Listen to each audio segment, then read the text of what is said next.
셀트리온을 팔아치워야 되는지 바로 미국 FDA의 승인을 받게 됩니다. 근데 웃긴 거는 그 이후에 주가가 더 많이 하락을 했다.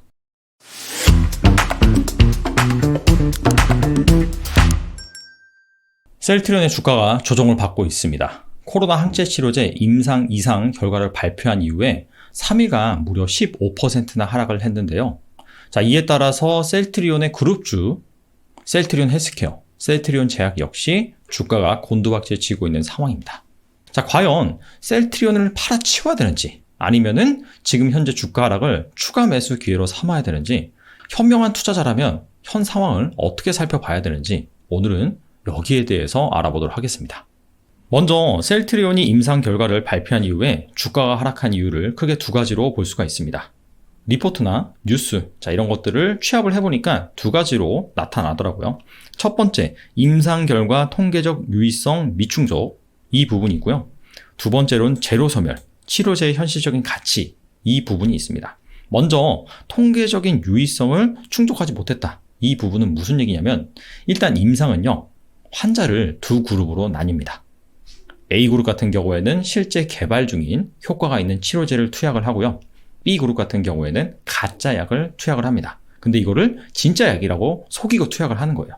자, 그것을 바로 플라시보 효과라고 하죠. 그래서 가짜 약과 진짜 약을 투약받는 이 두 그룹 집단을 비교를 해서 실제로 이 진짜 약이 가짜 약보다 효과가 있는지, 이런 것들을 테스트하는 겁니다. 그래서 이 셀트리온의 임상 결과를 한번 살펴보면 일단은 좋았어요. 전체 환자가 회복하는 데 걸리는 기간이 한 3일 정도 단축이 됐고요. 중등증 환자 같은 경우에는 5일에서 6일 정도 회복하는 기간이 위약군에 비해서 감소를 했다라고 합니다. 그리고 객관적인 지표라고 볼 수 있는 코로나 바이러스의 양도 이 진짜 약을 투약받는 환자 집단에서는 감소를 했다라고 해요. 자, 그런데 통계적인 유의성을 확보하지 못했다. 자, 이게 무슨 말이냐면 임상시험에서는요, 통계적 유의성을 측정하는 지표가 있어요. 그게 바로 p-value, p-값이라고 합니다.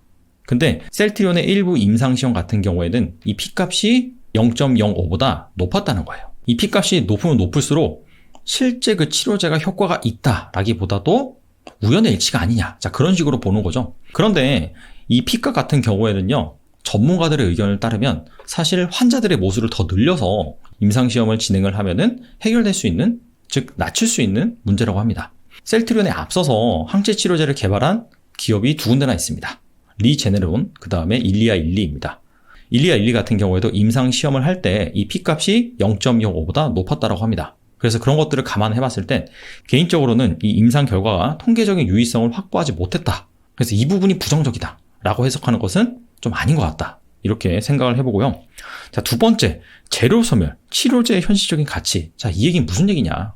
앞서서 셀트리온보다 먼저 코로나 항체 치료제를 개발한 기업이 있다고 그랬잖아요. 자, 그 중에서 리제네론 사례를 한번 살펴볼게요. 리제네론의 코로나 치료제 개발 현황과 주가 흐름입니다. 이 기업은 이미 판매 승인을 얻었어요. 자, 리제네론이 3월 18일에 코로나 바이러스 치료제를 만들기 위해서 환자를 모집한다. 자, 그런 뉴스가 나왔어요. 그래서 이때 당시 주가를 보시면 사실 이때 이게 살짝 꺾였을 때, 이때가 코로나로 인해서 증시가 대폭락을 했던 그런 시기입니다. 그런데 이 리제네론의 주가를 보면 이 반등한 탄력이 장난이 아니죠. 대부분의 기업들은 사실 한 7월달 그 정도가 되어서야 코로나 이전 수준의 주가를 회복을 했거든요. 근데 이 기업 같은 경우에는 그냥 잠깐의 충격이지 오히려 주가가 훨씬 더 많이 상승을 했다. 그 이유는 바로 이 코로나 치료제를 개발하고 있었기 때문이죠. 자, 그러다가 주가가 절정을 이뤘던 시점이 바로 7월달입니다. 자, 그때 어떤 기사가 나왔냐면 이 코로나 치료제 임상 상상을 개시를 했다. 즉 임상 스케줄에 막바지죠. 자, 그런 기사가 나왔어요. 자, 그때 주가가 절정을 이뤘었고요. 근데 이상한 거는 그 이후에는 오히려 주가가 하락을 하죠. 그리고 한 11월 9일 정도에 바로 미국 FDA의 승인을 받게 됩니다. 근데 웃긴 거는 그 이후에 주가가 더 많이 하락을 했다. 그리고 최근에 들어와서야 이렇게 반등하는 흐름이 나오고 있죠. 그래서 이 리제네론 같은 경우에는 왜 판매 허가를 앞두고 오히려 주가가 하락을 했고 승인이 나고 나서는 더 하락을 했느냐? 사실 이거는 주식의 전형적인 특성입니다. 왜냐하면 리제네론이 코로나 치료제를 만든다라고 발표를 하는 즉시 투자자들의 관심이 그쪽으로 집중이 되겠죠. 리제네론의 기업 가치보다는 이 코로나 치료제라는 모멘텀을 보고 투자하는 투자자도 상당히 많겠죠. 그러다 보니까 주가가 이렇게 단기간에 크게 오버슈팅을 하는 것이고요. 이런 투자자들 같은 경우에는 임상 스케줄 막바지로 가면 갈수록 투자할 이유가 사라지는 겁니다. 왜냐하면 단기적인 모멘텀으로 들어간 것이기 때문에. 그렇기 때문에 오히려 이렇게 판매 승인을 앞두고 나서 그때부터는 주식을 막 팔아치우는 거죠. 그러다 보니까 이렇게 주가가 크게 조정을 받았다라는 것을 알 수가 있습니다. 그래서 셀트리온 역시 이와 비슷한 이런 부분이 어느 정도 반영이 됐다라고 볼 수가 있어요. 그리고 치료제의 현실적인 가치, 이 부분도 한번 생각을 해봐야 되는데, 만약에 2월 달에 판매 허가 승인이 났습니다. 근데 우리나라에서는 사실 이 코로나 환자가 많지가 않잖아요. 그렇기 때문에 이 치료제가 실제로 실적에 크게 기여하기 위해서는 이 글로벌로 나가야 됩니다. 그렇다면 당연히 이 글로벌에서도 임상이 잘 진행이 되어야 되고 그것을 바탕으로 판매 승인을 받아야겠죠. 그렇기 때문에 실제로 이 치료제가 셀트리온 기업 가치에 크게 기여를 하기 위해서는 일정 기간 시간이 필요하다라는 결론을 얻을 수가 있습니다. 자, 근데 중요한 것은 항체 치료제 개발 그리고 판매 허가, 이것이 호재면 호재지 악재는 절대 아니에요. 그리고 이 바이오 시밀러 회사가 바이오 신약 개발 회사로 평가를 받을 수 있는 좋은 기회이기도 합니다. 자, 그렇기 때문에 현재 코로나 치료제 모멘텀으로 급등한 주가, 그리고 최근에 지금 조정을 받았는데 이 밸류에이션 관점에서 과연 셀트리온이 싸냐 비싸냐, 자, 그런 식으로 판단할 필요가 있거든요. 자, 그래서 셀트리온의 밸류에이션 상태를 한번 파악해 보겠습니다. 자, 먼저 셀트리온의 PR 밴드가 나와 있는데요. 원래 PR 같은 경우에는 대표적인 상대 가치 평가법입니다. 그래서 셀트리온과 이 경쟁사라고 볼 수 있는, 뭐 이를테면 삼성바이오로직스죠.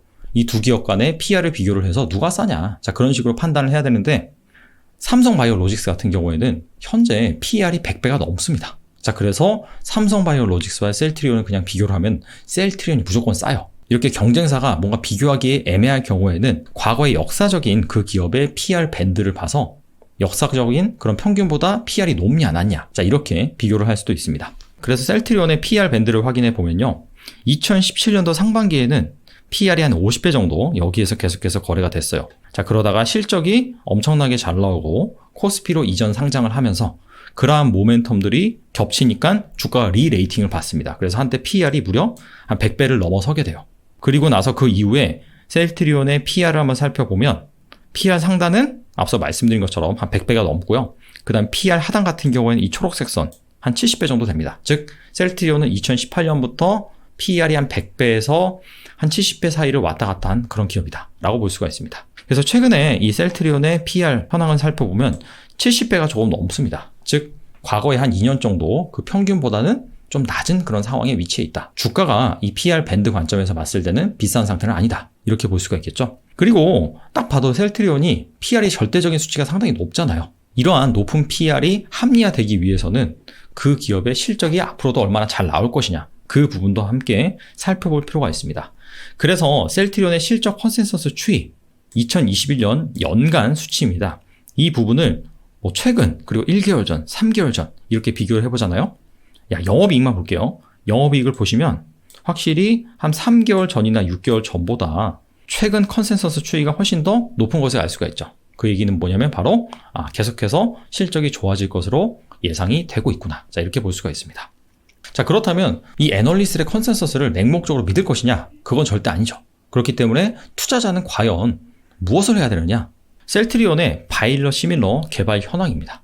이 바이러 시밀러 제품 같은 경우에는 핵심이 계속해서 후속 제품을 개발하는 것입니다. 현재 셀트리온의 효자라고 볼 수 있는 제품들, 뭐 램시마, 트룩시마, 허주마, 이런 제품들이 지금 시장 점유율 관점에서 보면 절정을 찍고 어느 정도 좀 조정을 받고 있습니다. 근데 이거는 당연한 거예요.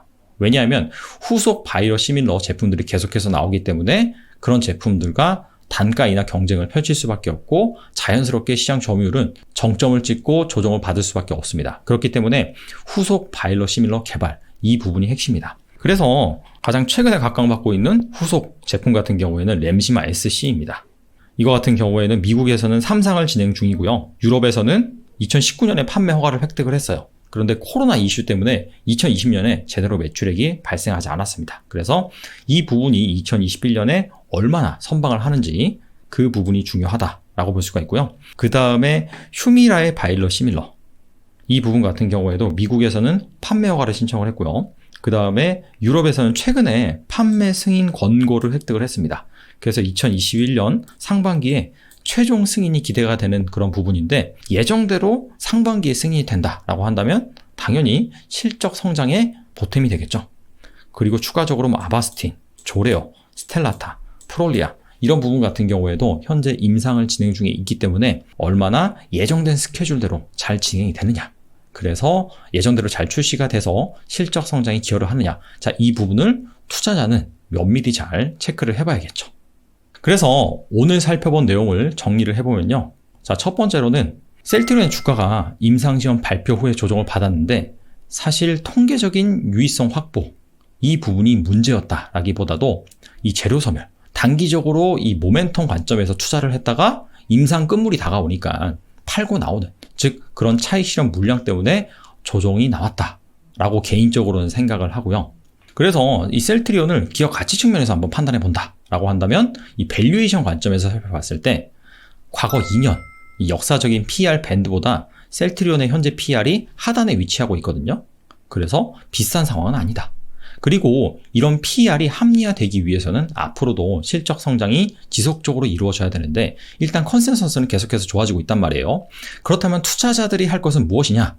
바이오시밀러 같은 경우에는 후속 제품, 자, 이런 것들이 얼마나 스케줄대로 잘 나오고 그 부분이 실적 성장에 기여를 하는지, 자, 그 부분 잘 체크를 해봐야겠죠.